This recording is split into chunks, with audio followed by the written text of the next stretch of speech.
Okay, have you started? Oh, I see it. Okay, there we go.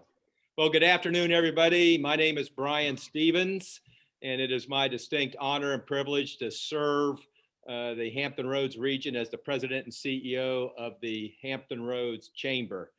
We are the chamber that is unapologetically pro-business, and we work every day to set the conditions so that businesses in the Hampton Roads region can be a success. And that's what we're all about, pro-business environment, allowing businesses to be a success in the region. We are honored to collaborate with Dean Jeff Tanner and the Strome College of Business for this unique series, the James Strome Business Series. And we have an excellent speaker today who is going to provide us with some great information, and hopefully we'll have a little fun with it. You know, the Hampton Roads Chamber means business. We are committed to being a powerful economic partner. We try to partner with as many like organizations as we can because we believe in the power of collective impact. We're an aspiring igniter. We believe in igniting thought and igniting solutions to some of the challenges that we have here. And we're an impactful advocate. We advocate at the local, state, and federal level to ensure that from a legislative perspective, we have that pro-business environment I was just talking about. With the tie to Old Dominion University, this series truly hits those mission sets. And we're so thankful to Dean Jeff Tanner and the entire ODU University for all that they do for the Hampton Roads region. We're also very proud to have Atlantic Union Bank as the Chamber Strome Business Series presenting sponsor. And we're honored to have with us today Andrew Hodge from Atlantic Union is going to say a few words about Atlantic Union. So Andy, over to you. Very good. Thank you, Brian. Thank you, Dean Tanner. Welcome, everyone. My name is Andy Hodge. I'm the regional president for the Eastern region of Atlantic Union Bank. It's an honor to be here with you today to kick off the Chamber Strome Business Series. This is Atlantic Union Bank's third year sponsoring the series, so we obviously like being involved. We are a proud sponsor of the Hampton Roads Chamber of Commerce as well as the Old Dominion University. We believe in the power of education and lifelong learning. Atlantic Union Bank is the largest regional bank headquartered in the state of Virginia. We are the only bank with a presence across the entire Commonwealth, with locations from Virginia Beach to Blacksburg to Harrisonburg to Alexandria. We do consider ourselves Virginia's bank. We have grown every year we've been in Hampton Roads, and last year was no exception. We believe in making banking easier through people, technology, and purpose. I hope you're as excited as I am to hear from our speaker today. With the current market run, as well as the ups and downs during the pandemic, I think Dr. Nofsinger's discussion is very timely. Once again, thank you for being here today, and please enjoy the discussion. Well, thank you, Andy. We appreciate all that Atlantic Union and you personally do for the business community here in Hampton Roads. Ladies and gentlemen, please welcome Dean Jeff Tanner, who will share a few words about ODU Strome College of Business and introduce our guest speaker. Jeff, over to you. Thank you, Brian. And thank you, Andy, for your sponsorship. The virtual nature of today's event is making it possible for our alumni and friends all across the Commonwealth to join in. And I'm really excited about that. It's also the last day of school. Final exams start tomorrow.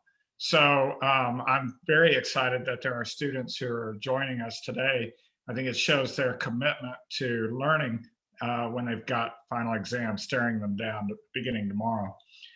Just a couple of things very quickly I want to cover. One is a program we call Open for Business, and it enables companies to be clients of our students in class projects, and we are opening that up with sign up for the fall. The second thing is the Small Business Academy that will launch on June 15th. So if you have an organization that is a small company and you would like to learn more about business, this 40-hour workshop will last all summer long, and both of these are free. So, and it's just a couple of the ways that we try to support the economic development of our home. Today's speaker is Dr. John Nofsinger. He's the interim dean and the William H. Seward Chair in International Finance at the College of Business and Public Policy, University of Alaska, Anchorage. He is one of the world's leading experts in behavioral finance. Dr. Knopfsinger has authored or co-authored 14 finance trade books, textbooks, and scholarly books that have been translated into 11 languages. The two books, The Psychology of Investing and The Biology of Investing, are popular both with educators like myself and with investment advisors. I present Dr. John Knopfsinger. John? Thank you very much, Jeff. Thank you, Jeff and Brian and Andrew and everybody for inviting me here today. And indeed, my topic is psychology and biology of investing. I'm going to focus a little bit more on the biology side. As you can see, that's my new book that I have there. And my time in this field really started with the psychology of investing. That book now is in the 6th edition. Those of you who are in the investments industry, maybe got a CFA or something like that along the way, probably know that book. For a while, it was required reading for the 3rd test of the CFA. So I did a lot of presenting there. And essentially, we've gone a long way in behavioral finance or behavioral economics. We've had at least 3 Nobel Prizes in the field in that area. And yet there's still a lot we don't know. There may be biases that we don't know about, but one of the things that's puzzling is, why do some people succumb to a particular bias like overconfidence and others don't? Or why do people sometimes succumb to the bias and then at other times they don't, like loss aversion bias? So, what is the source of some people using an analytical mode of thinking, while other people are more intuitive sort of approach to problems? And what drives people to be more or less loss averse? By the way, finance theory says we are all risk averse. That is, we don't like taking risk, but we will take risk if we earn a risk premium. So that's how finance theory was developed. But it turns out we're more loss averse. I'm certainly willing to take risk. I just don't want to lose anything. So we're more averse to losing than anything else. So what I'm going to argue, and what did I argue in the book? Maybe I didn't get that switched over well enough.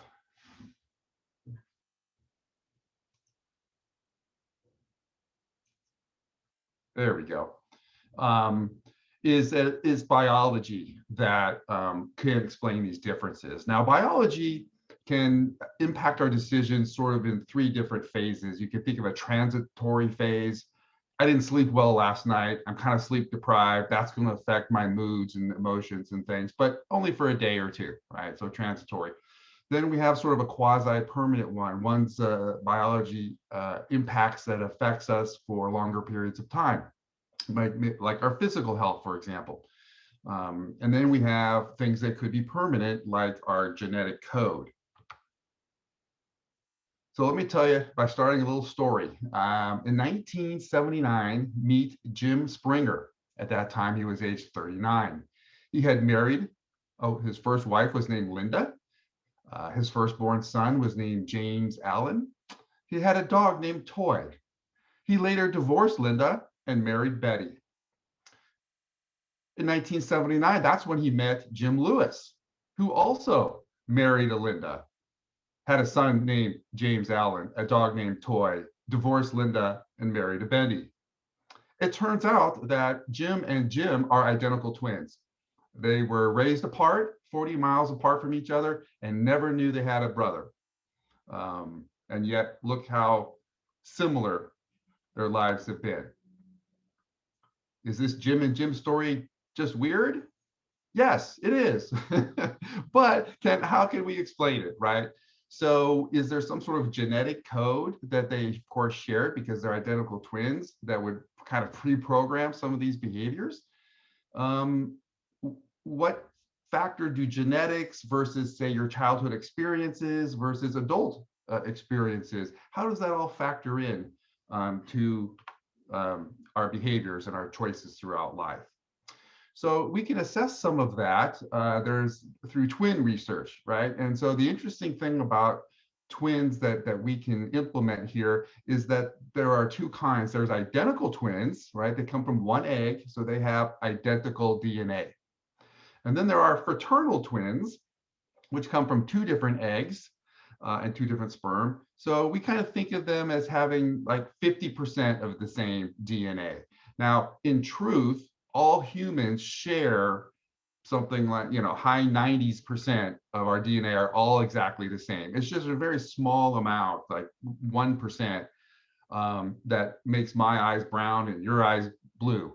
Those are our differences, right? So when I talk about 100% identical DNA, I'm just talking about that difference that all humans have. With identical twins, they don't have difference, right? 100% the same. So what we can do is we can examine these different twins, right? And they'll have grew up together, so their rearing will be the same, and they will have different unique adult experiences, and then they'll have either identical DNA or share, say, 50% of their DNA if they're fraternal twins. And therefore, we can do statistical analysis and determine decisions that they make, compare, did you invest in the stock market? Well, did the twin sister invest in the stock market, right? And we can tease out what portion is from genetics. So that's kind of the nature versus nurture. That study has been going on in fields all over. Is our behavior more because of nature or because of how we were raised, our nurture? All parents probably want it to be mostly nurture because they want to, we all want to believe we're good parents, and so we've instilled that, but we're also giving our children our genes too. So twin research is mostly done in Sweden. Sweden has this twin registry that they started in 1886, unbelievably or not. And they have this database. And so, and because Sweden has been, quasi-socialist country for a long time, they have all kinds of different data that you can access about people if you're in Sweden and a scholar. So you can connect twins to their tax returns. You can connect twins to their pension choices and things like that. And so that's what we do in these studies that you find. With over 37,000 twins, some identical twins and some fraternal twins, we can combine their data with, say, tax agency portfolio data. For a time period, Sweden had a wealth tax, right? Here in the United States, we have an income tax. We report our income and we send in our taxes. In a wealth tax, you have to report all your assets and then you send in your taxes, right? So if you access that, you can see what they own. Do they own stocks? Do they own bonds? Do they own cars? Whatever. And we can do analysis. And so the three types of analysis we'll do is, did the person invest in the stock market, and did the twin invest in the stock market? If you're in the stock market, what portion is in a more risky portfolio? That is, what is in stocks? And then what is the overall risk level of your portfolio, high risk or low risk? Again, we're comparing against the twins with this huge data set to try to tease out the correlation that genetics has with people's decisions. So we'll start out here with invested in the stock market. So just do these people have money in the stock market? And we can see the identical twins have a fairly high correlation, about 0.3. And that is over double the fraternal twins, which is only about 0.14, indicating that a significant portion of the decision to invest in the stock market comes from someone's DNA. You can also divide out fraternal twins into same gender, male, male, female, female, or into two different genders. And then the same analysis with just a random person, you can see there's really no correlation, which good, it helps us believe the results. And so then we'll move on to the second one. This is the proportion invested in the stock market. And so two twins might not invest anything, or two twins might invest 100% of their money in the stock market, or somewhere in between. Obviously, some twins might be one 70%, another one 60%, but the correlation is quite remarkable. Again, it's about 0.3 for identical twins and down around 0.15 for the fraternal twins. The portfolio risk, how risky is the portfolio? Again, identical twins correlations are actually even higher this time, 0.4, while the fraternal twins is, again, well, about, what is that, about 0.17. Interestingly enough, you get a higher correlation with the same gender fraternal twins, but still nowhere near what identical twins do. So again, this is just telling us that a significant portion of our DNA helps drive those decisions. Now, you can look at it in different ways. You can analyze twins that were raised separately, right? And we still find high correlation. You can do it by age, and that's an important one because younger adults haven't had a lot of unique experiences away from each other, the twins, whereas older adults have had a lot of life experience away from the twins. And you do indeed find there that the correlation of do you invest in the stock market or not is much higher with younger twins than it is with older twins. And again, it's because we've had enough life experience to start making different decisions that are not so driven by our DNA. Since I mentioned behavioral biases, psychology, we'll just look at that. What portion of a behavioral bias is explained by genetics using twin studies? Loss of aversion, we find that about a quarter of whether someone succumbs to loss aversion or not is based on their genetics. The representative bias is, we can think of it like an extrapolation bias. What's the stock market going to do next year? Most people will just look at what it did last year, and basically that's it, right? They just extrapolate the past into the future. Illusion of control, sunk cost, status quo, procrastination, and sort of a time inconsistent impatience kind of bias. You can see that all of them have a significant portion that whether you succumb to that depends on your DNA. All right, let's move on to some different types of biology. Let's talk about our hormones. Our hormones affect our moods, emotions, makes us impulsive or not impulsive. And there's lots of different kinds of hormones. I'm mostly going to focus here on testosterone. I might mention cortisol. Cortisol is we call it the stress hormone. People who are under more stress seem to have a lot more cortisol in their system, whereas testosterone is usually considered to be the male hormone. There are two times when your hormones, that we can measure your hormones and how that might affect you.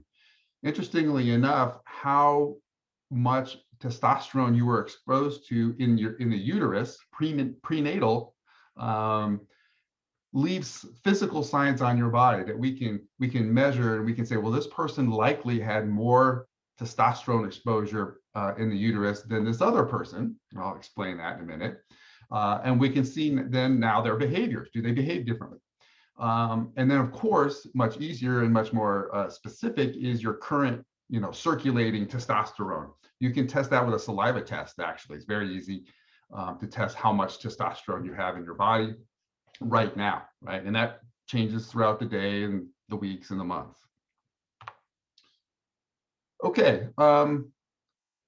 And I should say, from social sciences, we know that higher testosterone usually leads to riskier behavior. And the social sciences, they measure things like risky behavior, in drinking and gambling and driving too fast and those kinds of things. In finance, though, risky behavior is not necessarily bad, right? I mean, it's okay to take more risk if you're getting higher risk premium. That's why we invest in the stock market. Right? So it's not necessarily bad to take risks, although you can take too much or the wrong kinds of risks in finance. So here is an example of measuring how much prenatal testosterone a man might have. And it's looking at they call it the masculine facial features. They measure points in the face laterally and horizontally, and they take that ratio and they determine if it's over this, you've had more testosterone and less, so we can group people. And so an interesting study took the pictures of company CEOs, right? And they did the measure to see who might have had more or less prenatal testosterone. And what they determined was the CEOs, the male CEOs who were determined to have more testosterone prenatally, more exposure due to their face, their companies had greater financial misreporting, higher SEC investigations, greater insider trading and option backdating. We don't hear about that much anymore, but those were all very aggressive types of behaviors that companies were doing. And it was companies that seemed to have a CEO who had been exposed to more testosterone in the uterus. Now, there's another way to do this as well, and that's with the hands. And so this is called the fourth finger ratio, second to fourth finger ratio. And you can see the picture there where the picture on the left, the length of the second finger compared to the fourth finger is longer than you see on the right. And this is the fun part of giving a presentation in person. I could see how many of you are holding up your hand right now to look at it. But unfortunately, I can't do that here. So there are studies where, they'll take a couple thousand people and they'll put their hand on a copy machine so that they can measure the stuff later. And they'll give them all kinds of surveys or put them through some sort of simulations or something to test various things. And when we do that, we find that people that had higher testosterone exposure are associated with higher willingness to take financial risks. Now, again, this is not necessarily bad when you talk about, most of these were they wanted to put more money in the stock market, and when they did, they wanted to buy riskier stocks. Interestingly enough, with the hand test here, this was true for both men and women. As an aside, I won't show you the details, but you can also do an interesting hormone study with twins. Think about it this way. Normally, a woman in the womb, in the uterus, is not exposed to a whole lot of testosterone. But what if that young woman has a male twin, right? Fraternal twins, one male, one female. They're both in the uterus, and because the male is getting more testosterone, then by hormone transfer, the female uterus or fetus gets more testosterone than women normally do. And so we can do a bunch of tests to find out if a female twin with a male brother, does that female twin behave any different than other female twins that have sister twins, whether they're identical or fraternal, or other just women randomly. And it turns out they do. They take more risks, financial risks than other women. So that extra testosterone exposure early in their life affects them all of their life. Now let's jump over real quick to the circulating hormones. And you can, this is a study, in fact, that I did where you can put someone through portfolio simulations where you have them invest, you have them, you see what happens five years later, they rebalance, and you keep doing that for 20 years. And you can get a saliva test and measure their in this case, both testosterone and cortisol. And so this indicates that we had goals for the simulation, trying to earn a little over 5.5% per year. The people with the high testosterone, right, they invested in a lot riskier portfolio than they needed to, about 8%. The people with low testosterone, they still invested in a portfolio where they expected to beat their target, but it was still significantly lower than the risk level of the portfolio of people with high circulating testosterone. If you look at cortisol, again, cortisol is the stress hormone. So high cortisol levels means that those people are under some sort of higher stress. And when you're under higher stress, you usually take fewer risks. And that's indeed what we saw here.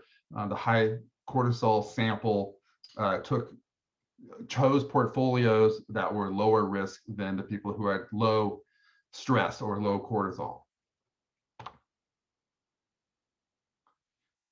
We can also examine their trades and see who is affected by what kinds of psychological biases. So the disposition effect is, this is a part of a loss aversion type effect, is the disposition effect. If I have two stocks and I want to sell one, I'll almost always sell the winner of the stocks. I won't sell the loser, because if you sell the loser, you lock in the loss and you feel regret.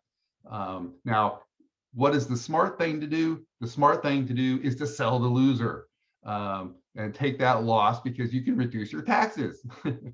But if you sell the winner, you now have a capital gain and you're going to pay capital gain taxes. And what our current president is saying, those taxes might be higher soon, is he's suggesting higher capital gain tax rates. And so we see here, let me jump over here to the orange and yellow, which is testosterone. The high testosterone group had more bias.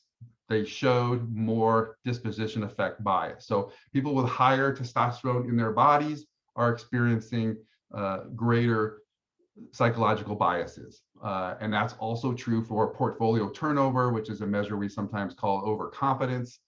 And so high testosterone, so far what we've learned is they take more risks and they have more biases. All right, let's move on a little bit more. Let's move on to sleep, or the lack of it.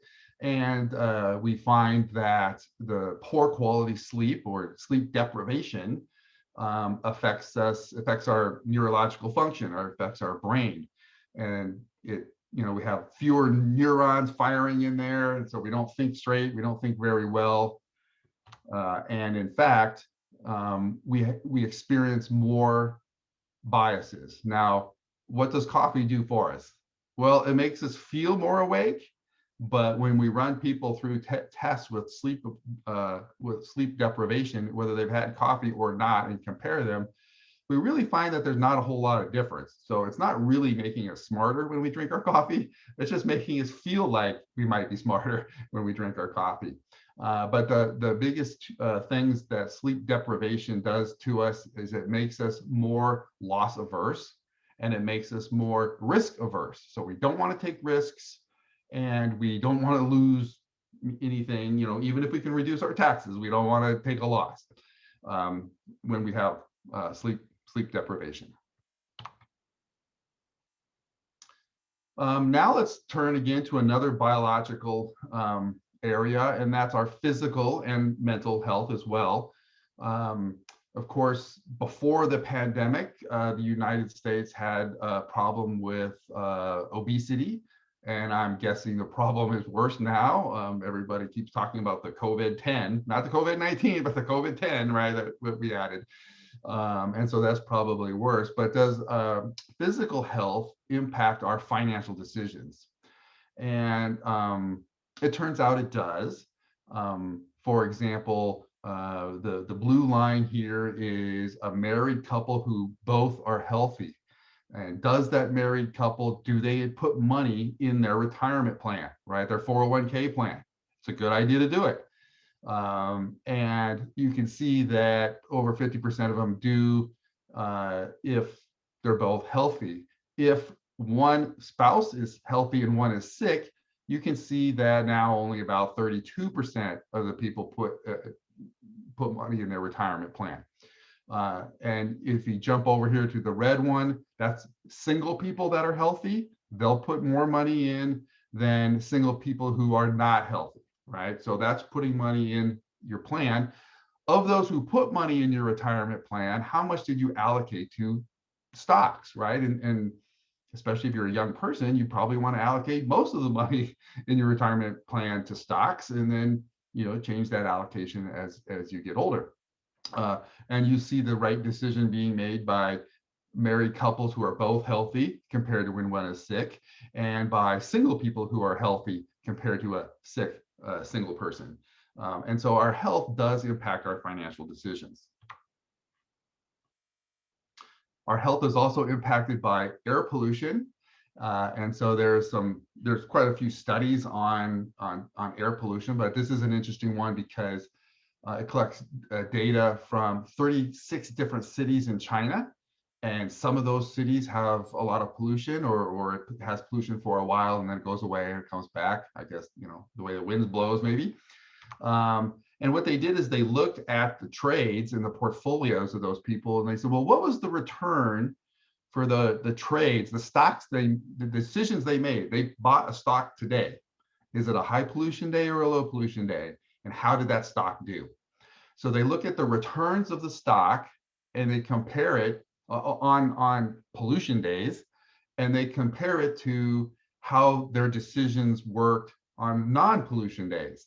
And you can see that if it was a hazardous pollution day and they bought a stock, that stock just did not perform well compared to the other stocks they bought on healthy air days, right?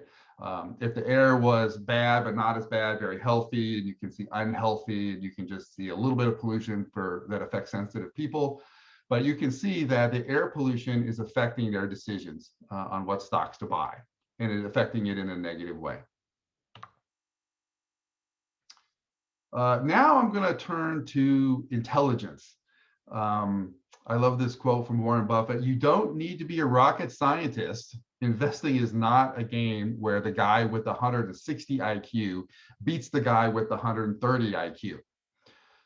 The reason that I really find this amusing, because even 130 IQ is really smart. So, I mean, yeah, I'm not really sure. I guess all we need is a benchmark, right? We just got to be over the benchmark and then we can make good decisions. We don't have to be rocket scientists. We have found that there are 3 forms of intelligence that affect our investing and our biases. I'm going to call one the fluid intelligence, cognitive reflection, and the theory of mind. And each of those affects our investment decisions in different ways. Fluid intelligence is it's like an IQ test. I would say that, things like a lot of parts of the SAT tests and GMAT, GREs, all that kind of stuff, those tests are often trying to estimate a fluid intelligence. And we find that higher fluid intelligence allows people to have better analytical skills, analyze things better, and make better decisions. No surprise there. Cognitive reflection is more of a thinking mode. Some people tend to drop into an analytical thinking mode, thinking slow, so to speak, while others drop into an intuitive thinking mode and often make quicker decisions. The analytical mode is really better for finance, right? You need to take your time and really decide if GameStop or Dogecoin or whatever it is, is really a good investment, or is it just peer pressure? And then the theory of mind is how well we assess the information that other people have, right? So I have done some playing, but mostly I like to watch the No Limit Hold'em tournaments, poker, right? And a lot of the poker strategy isn't just playing your cards, it's trying to figure out what your opponent has, given how they bet and how they, breathe and how big their eye pupils are and things like that, other biological functions. And so that's important too, right? In the stock market, not necessarily if you're sort of just a long-term stock investor, but clearly if you're a trader, you need to kind of have an ability to assess what's going on in the market just by seeing volumes and price movements and all of that sort of thing. So they're all very important forms of intelligence in the market. All right, now I'm going to talk about that cognitive ability and age.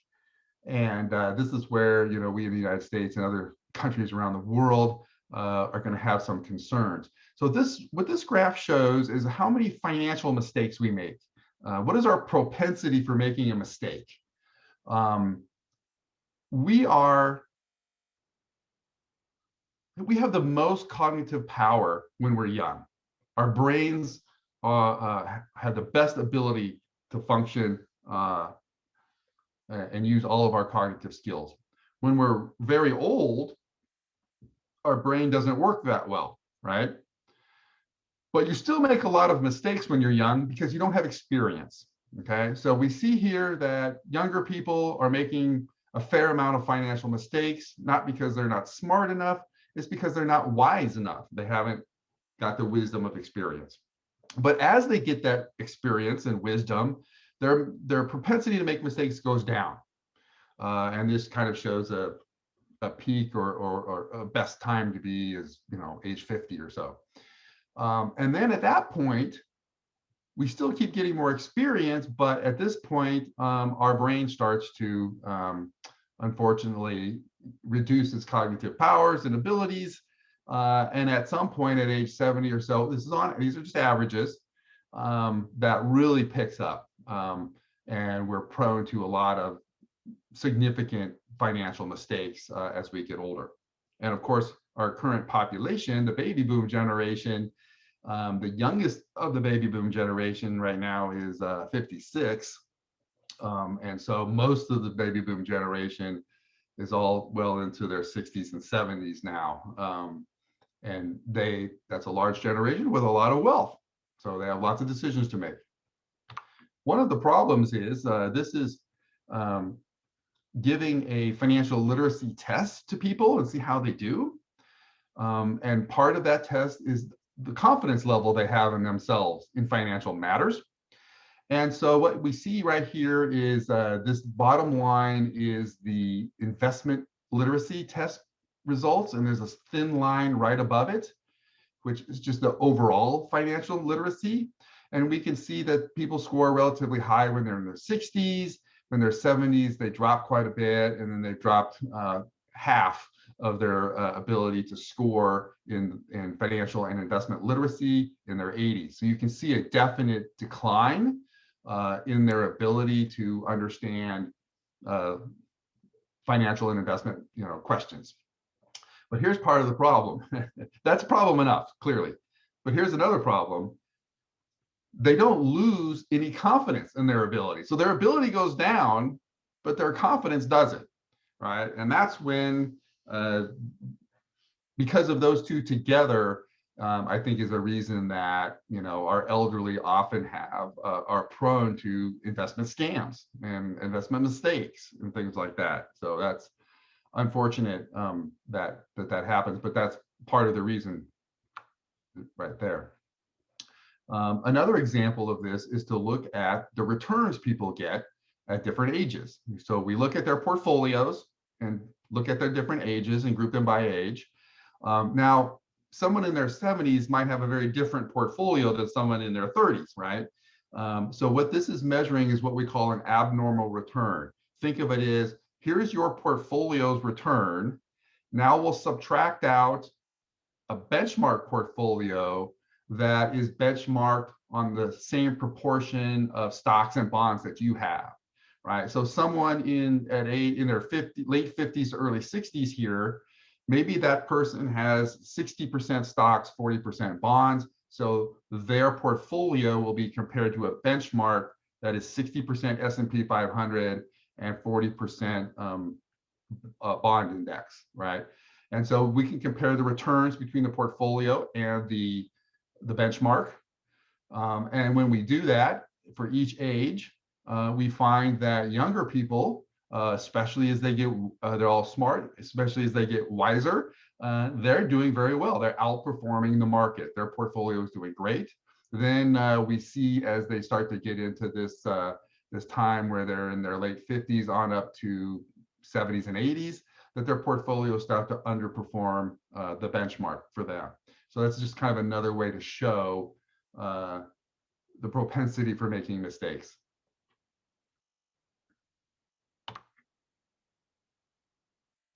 So I'd like to kind of sum this up, what we've talked about. We talked about, why look at biology? Well, one, it can help explain why you and I take different risks, but also might help us explain why you and I succumb to different behavioral biases and why sometimes I might succumb to one, and sometimes I might not, right? My testosterone might be high now, but it may not be high later. And so we did that by looking a little bit at genetics, and we did it by teasing out twins. I will say that, right, everybody is getting, well, I shouldn't say everybody, a lot of people are getting their DNA with a 23andMe, and there's a whole bunch of other where they can look at your DNA, see who you know, or who's you're related to, and all of that. So we can, we've mapped the genome. We can do tests, and those tests are getting cheaper and cheaper. The problem is the size of the genome is massive. And so, when you and I have, millions of differences in our genome, trying to figure out which ones are causing me to be loss averse and you not loss averse is a steep endeavor. And we're trying, but we're not finding a lot of good results yet. We don't have very much power, I guess is the statistical way to say that.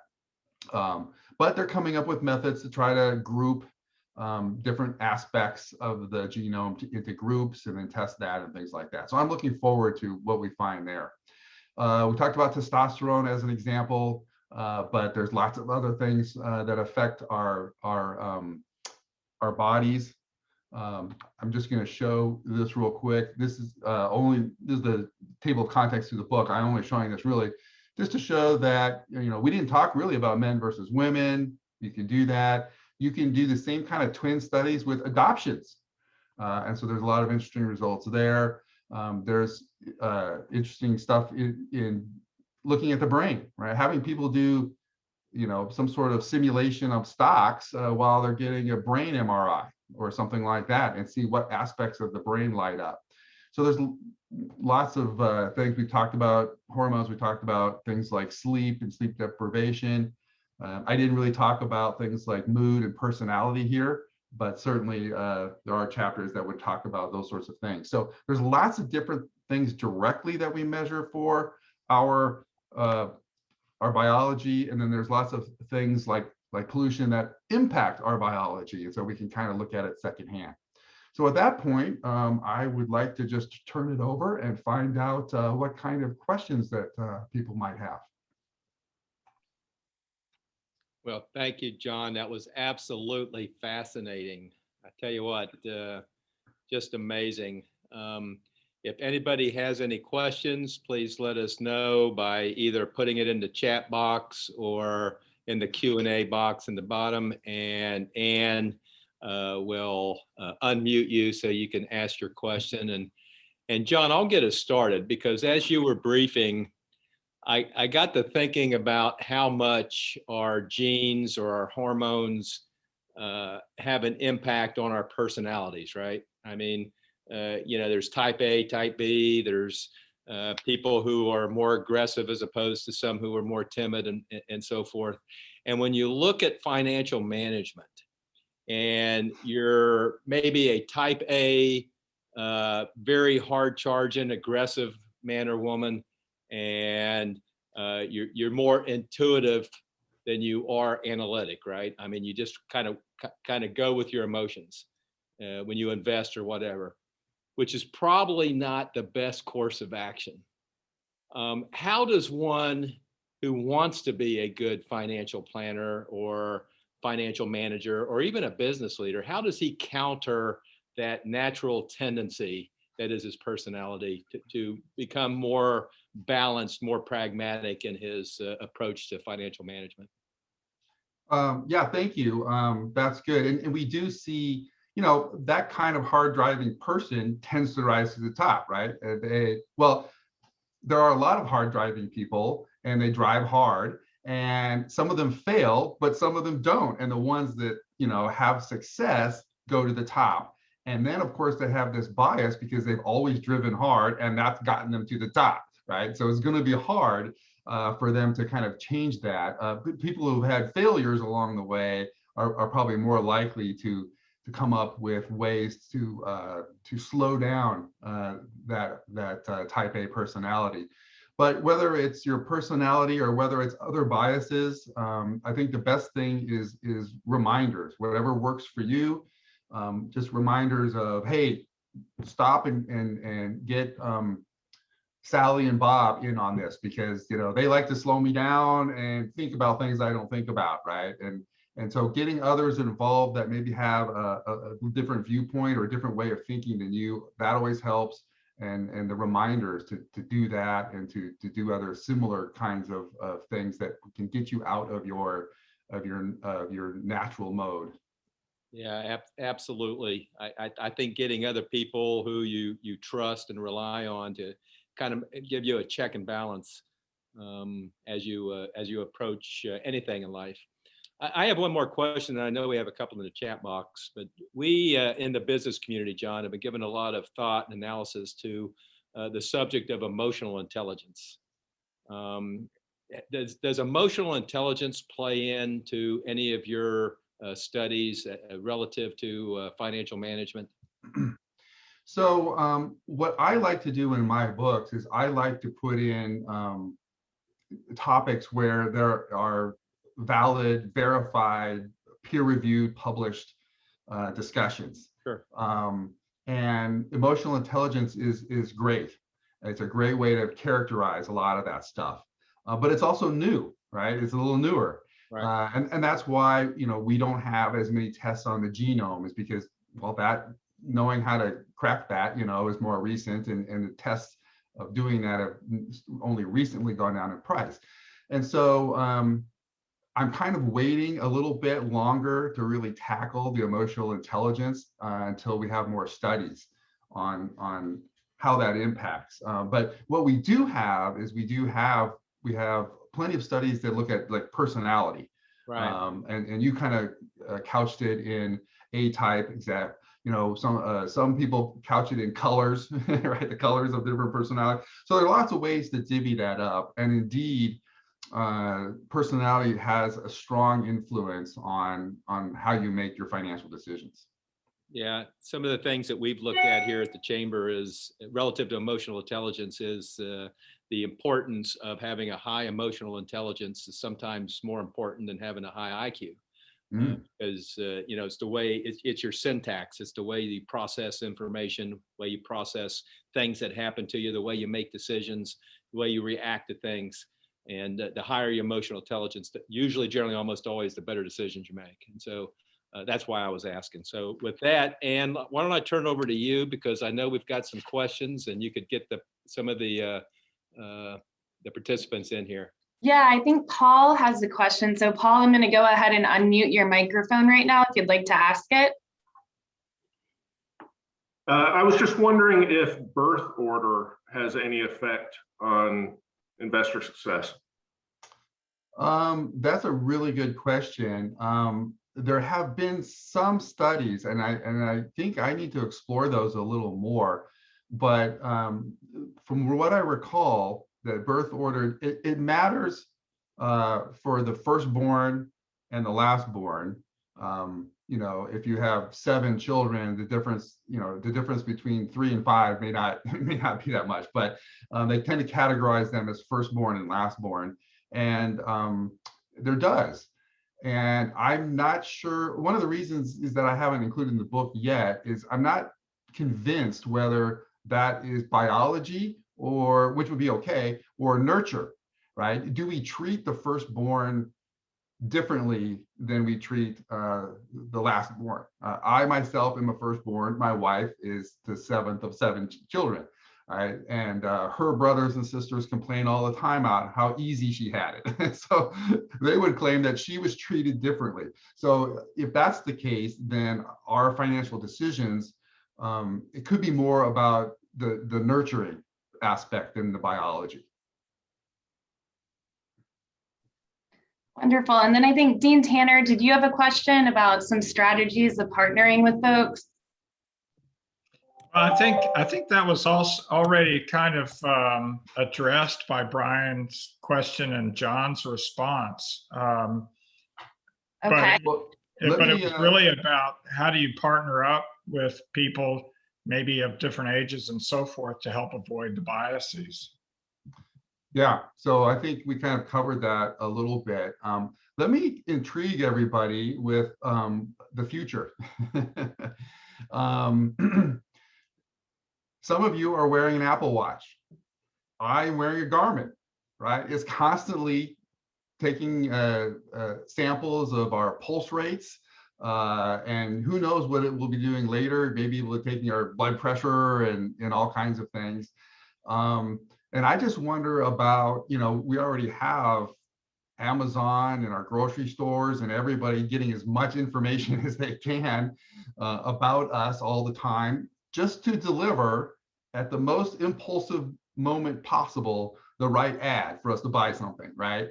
So I would hope that the future is going to have where our biological differences and where we are currently with circulating hormones or whatnot, when all that is being measured and combined with the weather outside and putting us in a good mood or not, all of that is combined to help us say, maybe right now is not the best time to make an important decision. Maybe you should delay that a little bit, and here's the reason why. That's my hope for the future. But I know that that's not the way capitalism works. Capitalism works by the people who are going to put all that stuff together and combine all these data sets. They want to make a profit, and so they're going to want to deliver again to you, right? When you're the most impulsive that they can measure, they want to deliver to you something to buy that you might want. So that's capitalism. So that might, who knows what we see, right? People who have Apple phones and stuff do have, right, the Apple Health app, which their watches are feeding information, and so there are the beginnings of this. So I don't know how Big Brother-ish it could get. I think Cedric Muhammad has a question. Cedric, if you'd like to go ahead and ask your question. Yeah, excellent presentation. I just ordered both of your books while you were talking. Thank you. So here's an interesting question of a hybrid type of maybe personality or outlook. A long-term growth investor, they tend to be risky, quote unquote, on the front end. They'll buy an unproven stock, but they'll be exceedingly patient. I wanted to know if you had any insight into that, and then juxtapose that relative to what's going on with Bitcoin and Robinhood and NTFs. Are the people who would benefit most from long-term investing trading more so in terms of the moment now, in terms of those asset classes that are emerging? Yeah, so the former, I think it takes a little bit of experience to hold on, to buy growth and then hold on through the ups and downs. If you do that, you should be rewarded spectacularly. But it takes some of that experience. And I think what's happening with a lot of the GameStop and Robinhood and Dogecoin, crypto, what's happening with a lot of that is younger people. I was talking to my son who's in his mid-20s, complaining that Robinhood wouldn't let him buy another share of GameStop right during that one period. And my son is highly intelligent. He's got a material science engineering degree, but he doesn't have a lot of experience yet in investing. And I think a lot of them it's the lack of experience is getting him. And so they're being affected by their biases a lot more than someone who's a little older and has been through bull markets and bear markets. So I think that's a big part of it at this time. And I think once they learn more, they'll behave differently. Thank you. Okay, do we have any other questions out there? I'll pause just for a minute. And while I'm waiting here, John, I don't know if you know this, but the military does a lot of studies like this, especially in their special operations forces, because they want to make sure they get the right people with the right personality traits and the right mental attitude and all into those fields. And so I know that they are very deep into this type of analytics. But fascinating presentation. I'll also tell you, I'll piggyback on that and say that sports, athletics, Yeah. right? And we have tomorrow, I think, is the NFL draft coming up. Yeah. And you can believe a lot of those young men have been put through all kinds of psychological tests. I bet they have. Well, that's big money. That's right. Talk about an important investment.